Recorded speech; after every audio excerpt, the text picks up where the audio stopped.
Hi every one. So இன்றைக்கி வந்து பார்த்திங்கன்னா நம்ம கிணறை வந்து ரெனோவேட் பண்ண போகிறோம். ஸோ ரெனோவேஷன் அப்படின்றது ஒன்றும் இல்லை.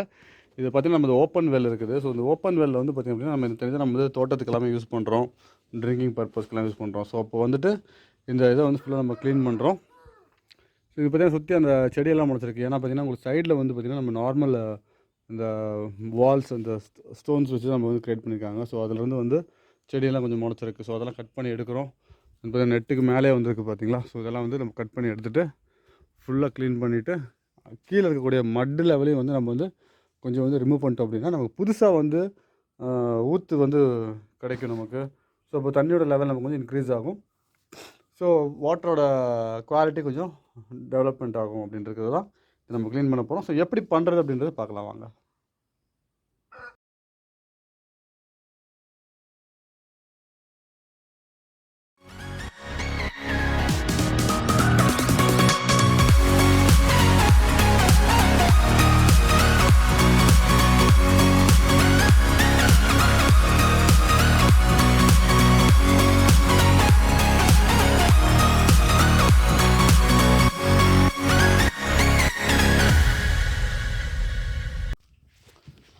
ஸோ இதில் பார்த்து ஃபஸ்ட்டு பார்த்திங்க அப்படின்னா நம்ம நெட்லாம் எடுத்துகிட்டு மேலே இருக்கக்கூடிய செடி எல்லாமே கட் பண்ணி எடுத்துடுறோம். எடுத்துகிட்டு அதுக்கப்புறம் பார்த்திங்கன்னா நம்ம அந்த கீழே இறங்குறதுக்கு தகுந்த மாதிரி கம்பமெல்லாம் சைடில் வந்து நட்டு சேஃப்டி பர்பஸ்க்காக. ஸோ கீழே இறங்குறோம் இல்லையா ஃபுல்லாக டீப்பில். அதே மாதிரி ரெண்டு விஷயம் மெயினாக தெரிஞ்சுக்கணும். நம்ம வந்து ஃபிக்ஸ் பண்ணியிருக்கிறோம், பம்ப் எதாவது ஃபிக்ஸ் பண்ணியிருந்தோம் அப்படின்னா அந்த பம்பை வந்து ஃபஸ்ட்டு வெளியில் நம்ம எடுத்து வச்சிடணும். தென் பார்த்திங்கன்னா டிஸ்சார்ஜ் பண்ணுற பம்பு வந்து நம்ம அதுக்கு பைப் வந்து உள்ளே போட்டணும் நம்ம. ஸோ பார்த்துக்கோங்க. ஸோ இப்போ இவர் இறங்குறாரு பார்த்தீங்களா, இறங்கி சைடில் இருக்கிற அந்த செடி எல்லாமே வந்து கட் பண்ணிடுவாங்க. அதெல்லாம் திரும்ப அந்த கிணத்துலேயே விழுந்துடும். அதுக்கப்புறமா அங்கே இருக்கிற தண்ணியை வந்து டிஸ்சார்ஜ் பண்ணிவிட்டு வெளியில் எடுத்துகிட்டு அதுக்கப்புறமா தான் உள்ளே இருக்கக்கூடிய அந்த டஸ்ட்டு அப்புறம் இந்த கீழே விழுந்த செடி எல்லாமே எடுப்போம். தென் பார்த்திங்கன்னா அந்த கீழே இருக்கக்கூடிய மட்டு அதெல்லாமே எடுத்து ரிமூவ் பண்ணிடுவாங்க.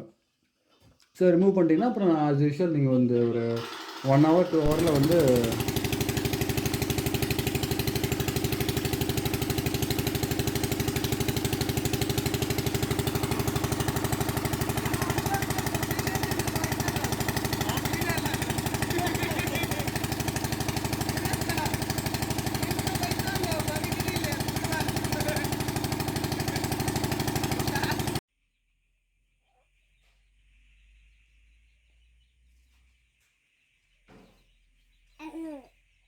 என்ன பண்ணுது டிட்டோ?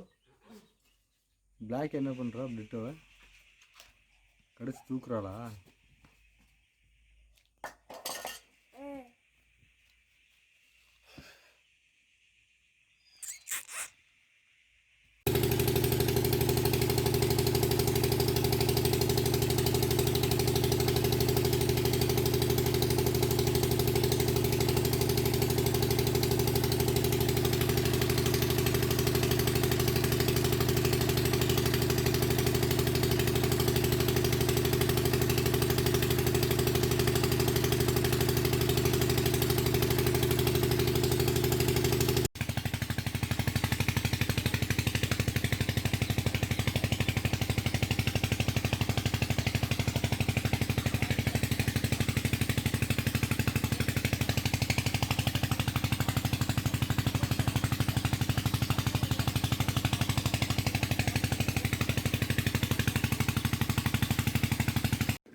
ஸோ அதே மாதிரி பார்த்திங்கன்னா இந்த லெவலில் வந்து நம்ம அந்த மண் எடுக்கிறாங்க இல்லையா, மண் எடுக்கிறப்ப பார்த்திங்க அப்படின்னா அந்த லெவல் செக் பண்ணிக்கணும். ஏன்னா நம்ம வந்து ரொம்ப அதிகமாக எடுக்க முடியாது, அந்த மணலில் இருக்கிறதுனால வந்து சரியறதுக்கும் வாய்ப்பு இருக்குது. ஸோ அதனால் கரெக்டாக நம்ம அந்த எக்ஸ்பர்ட் அந்த க்ளீன் பண்ணக்கூடிய எக்ஸ்பர்ட்ஸ் தெரிஞ்சால் நம்ம வந்து அதை வந்து க்ளீன் பண்ணணும் அந்த மண் எடுக்கிற லெவலில்.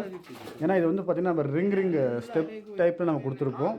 பட் கீழே வந்து டீஃபால்ட் நேச்சுரல் அந்த மண் தான் இருக்கும் இல்லையா. ஸோ இப்போ அதனால் நம்ம வந்து அது சுற்றி எடுக்கிறப்ப பார்த்து கேர்ஃபுல்லாக இருக்கும். பார்த்தீங்கன்னா இப்போ டிஃபால்ட்டாக வந்து ஒரு 3 ஊற்றுலேருந்து தண்ணி வந்துட்டு இருந்துச்சு. இப்போ பார்த்தீங்கன்னா இது வந்து ஒரு எக்ஸ்ட்ரா ஒரு 2 ஊற்று நமக்கு வந்து சைடில் கிடச்சிருக்கு. ஸோ இவ்வளோதான். ஜஸ்ட் இதை வந்து ஃபுல்லாக அந்த மட்லாம் எடுத்துட்டோம் அப்படின்னா அதுக்கப்புறமேட்டு ஒரு ½ an hour திரும்ப வந்து வாட்டர் வந்து ரீட்டைன் ஆகிடும் நமக்கு. ½ an hour to 1 hour திரும்ப பழைய நாளைக்கு நமக்கு வாட்டர் வந்து ரிட்டர்ன் ஆகிடும். ஃப்ரெஷ் வாட்டர் நமக்கு வந்து கிடைக்க ஆரம்பிச்சிடும். அப்புறம் ஆஸ் யூஷுவல் நம்ம வந்து யூஸ் பண்ண ஆரம்பிக்கலாம். ஸோ ஸோ இந்த வீடியோ பிடிச்சிருந்தா மறக்காமல் லைக் ஷேர் பண்ணுங்கள். அண்ட் ஃபஸ்ட் டைம் இதை பார்க்குறீங்க அப்படின்னா கமெண்ட்டில் கண்டிப்பாக மென்ஷன் பண்ணுங்கள். Stay tuned. Bye bye.